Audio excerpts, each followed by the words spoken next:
नमस्कार, आप सभी का बहुत बहुत स्वागत है। आज के इस वीडियो में हम कक्षा 2 की हिंदी के सप्ताह 10 और गणित के सप्ताह 11 की शिक्षक डायरी देखेंगे। गणित का शाब्दिक आकलन सप्ताह चलेगा ये, क्योंकि सप्ताह संख्या 11 है और भाषा का शाब्दिक आकलन सप्ताह खत्म हो चुका है। तो गणित का सप्ताह हमारा चलेगा 10-10-2022 से 22-10-2022 तक।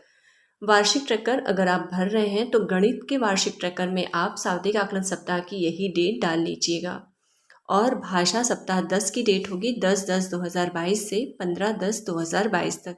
तो वार्षिक ट्रैकर में आप भाषा के ये डेट डालिएगा सप्ताह 10 में। अब हमें इसमें करना क्या है, क्योंकि भाषा में हमें सिर्फ एक शाब्दिक आकलन कार्यपत्रक मिला था, उसी समय सभी बच्चों का आकलन करना था, पर इसमें हमें प्रत्येक दिन आकलन करना है, जिसके लिए हमें 10 शाब्दिक आकलन कार्यपत्रक मिलेंगे। ये कार्यपत्रक पिछले 10 सप्ताहों की शिक्षण योजना पर आधारित होंगे।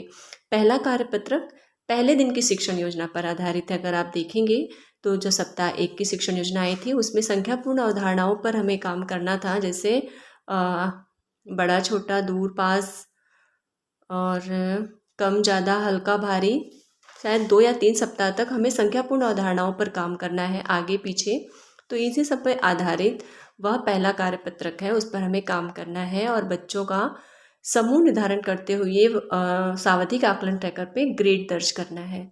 उसमें हमें शाब्दिक आकलन कार्यपत्रक भाषा में कैसे भरना था, जो बच्चे पिछड़े हैं उनका हमें नंबर लिखना था, उस पर गोला लगाना था। जो बच्चे अच्छे हैं उनका हमें सिर्फ नंबर लिखना था, पर इसमें हमें ग्रेड लिखना है। अब ये ग्रेड हमें कैसे तय करना है, इन कार्यपत्रकों पर जो बच्चे 50% से कम के प्रश्नों को हल करते हैं उन्हें हम ग्रेड ए देंगे, और जो बच्चे 50% या उससे ज़्यादा के प्रश्नों को हल करते हैं उन्हें हम ग्रेड बी देंगे।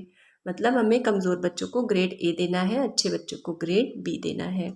फिर ए के बच्चों के साथ ही हमें रेमेडियल कार्य करना है, और बी के बच्चों को, जब तक हम ए के बच्चों के साथ रेमेडियल कार्य करेंगे तब तक बी के बच्चों को हमें आप गणित किट दे दीजिए उन्हें, या कोई निर्देश दे दीजिए, समूह कार्य करा दीजिए गणित किट दे करके, या ब्लैक बोर्ड पे उनकी क्षमता के अनुसार आप कोई भी प्रश्न देकर दे दीजिए, वे उस पर अभ्यास कार्य करेंगे। और ग्रेड ए वाले बच्चों के साथ हमें रेमेडियल गतिविधि करनी है।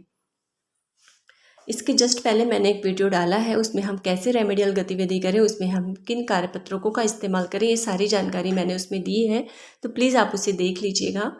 तो अब आगे चलते हैं, क्योंकि हमें 10 शाब्दिक आकलन कार्यपत्रक मिले हैं, तो इसे मैंने 2 भागों में बांटा है। इस सप्ताह हम 5 शाब्दिक आकलन कार्यपत्रक पर काम करेंगे और अगले सप्ताह हम अगले 6 से लेकर 10 शाब्दिक आकलन कार्यपत्रक पर काम करेंगे।